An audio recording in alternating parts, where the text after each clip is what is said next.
খাওয়া শেষ হয়ে গেছে। হ্যাঁ, সেটাই তো দেখো দেখছি। খেতে দিয়েছে। সবই শেষ। সেটাই তো।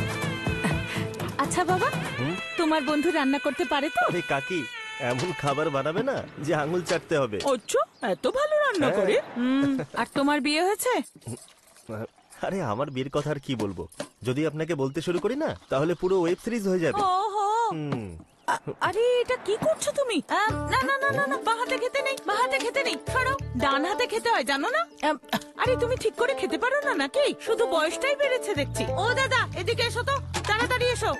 শিখিয়ে দিচ্ছি কিভাবে খেতে হয়। হ্যাঁ, এইভাবে ভালো করে মাখতে হয়। আর একটু ডাল দাও না। হ্যাঁ দেখো, ভাত দিয়ে ডাল দিয়ে এইভাবে মেখে তারপর খেতে হয়। আ করো।